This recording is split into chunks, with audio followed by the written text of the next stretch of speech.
I want to go back to Bidenomics now in the presidential race. Joining me is Hogan Gidley, he's former White House Deputy Press Secretary, and Pam Bondi, former Florida Attorney General and AFPI Justice and Law Co-Chair. Good to see you both. Hogan, let me start with you. What do you make of the White House's, first of all, their repeated attempts at bringing the president out to sell his economic package when Americans aren't buying it?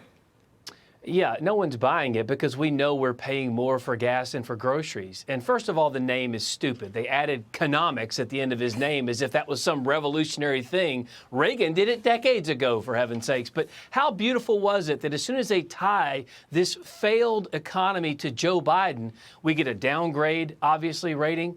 Our prices are through the roof. Obviously, families are paying more. They're making less. Everyone understands what's going on here. And the fact is, Joe Biden sits in that office and pretends as though all of these things are just happening to him. But they are happening because of him and his policies. The American people know it. And regardless of how many times they try to spin it, we feel the brunt of these bad policies here at home. Put that, if you can put that back up on the screen, that poll that shows, Pam, that only 20% of Americans think the economy is improving. 51% think it's going down. Right. About 28% thinks it's flat, and if you're coasting, you're going downhill. So again, do they really think that having Biden come out and just repeat these canards like he cut the deficit or cut the debt by 1.7 trillion? He also talks about jobs. He said he created 13 million jobs when 9.2 million of those jobs were people returning from the lockdowns. I mean, that's right. People have caught on to these lies, haven't they? Right.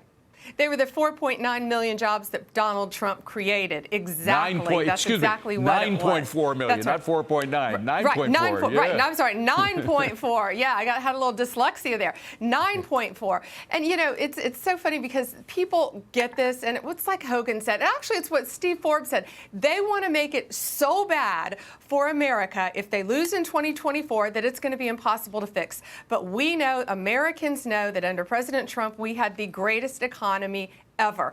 People remember, David, when they went to the gas pumps and gas was what, $1.87 a gallon, and now it's somewhere between $4 and $7, up 62%.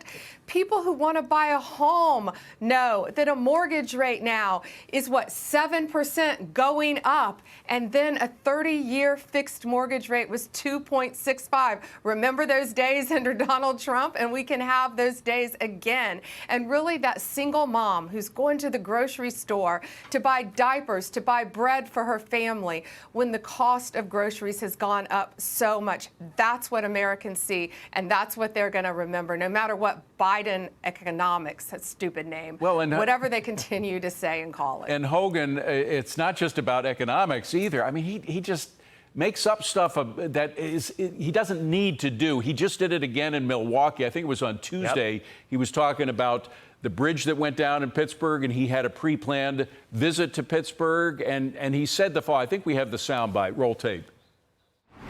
I watched that bridge collapse.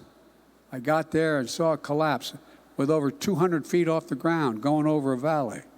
And it collapsed. He didn't see it collapse. He arrived there 2 hours after the bridge went down, and he went there. It wasn't part of the pre-planned things, but since it went down, they went there. There's a picture of it. But why does he make these? I mean, in fact, we know he's been making stuff up for decades now, and it's just he does it a little more often than he used to, I guess. I guess, but I mean, look, his staff is notorious for telling him, please quit using these anecdotes from the past that are provably false. He didn't go to jail with Nelson Mandela, although he claimed he did. Look. It isn't just the wild claims he makes. When they try to redefine the word, for example, recession, we were clearly in a recessionary period, and the White House redefines recession. And when they got called on it, they tried to redefine the word redefinition and said, no, it wasn't a redefinition. We were just trying to tinker with the language. And you know they're going to do it again, by the way, Hogan. If we slip into a recession again, you know they're going to redefine it some other way. Right, of course, but it's Absolutely. usually because the rest of the mainstream media, say Fox and a couple of others, that carry Joe Biden's water for him and protect him at every turn. The American people actually feel this. They're hurting. Pam outlined it beautifully. We know what we used to pay for gas. Now we're paying exorbitantly high prices. We know where interest rates were when Donald Trump was in office. Now we know they're exorbitantly higher than they ever were before. This is the type of economy and the economic policies that have really hurt all Americans, regardless of race, religion, color, or creed, and you can't send him out time and time again with false anecdotes and lies and the plagiarism that he did from years past either, and expect anyone to believe what they know is occurring at home around their own kitchen table. Well, and Pam, that's the real problem for this administration. Pam, it does get to the issue of overall trust. I mean, it's not just the economy. It's things like what happened in Afghanistan, this horrific report that they came out with a couple of months ago about Afghanistan, totally exalting themselves from any blame whatsoever in the Afghan withdrawal, and that led to the horrendous deaths of so many Americans and even more Afghans. And then the border, what's happening in the border there? They're continuing denial of that stuff that people can see with their own eyes and that now have a very personal connection to. You don't have to be down on the border to have a personal connection to what's going on. Right here in New York, we have it. In Chicago, they do. In L.A., et cetera. So, I mean, do you really want a man that you can't trust in a position to influence these policies? Yeah, and remember, he plagiarized. We know he plagiarized when he had his full memory back in the day. So people see that, they know that, but they see, you know, Afghanistan was the very beginning of his presidency. And just when you think it can't get worse, it did with the border. Parents care. Parents around this country are seeing their children overdose on fentanyl, overdose on drugs. Everyone knows that because of the border. He's refusing to address the crisis at the border. And that's what Donald Trump made our country so safe. And the human traffickers, people see that. They care about American security. They care about funding the police. They care about people that support the police. They care about law and order so everyone can go to their jobs safely, so New Yorkers can ride the subway and feel safe.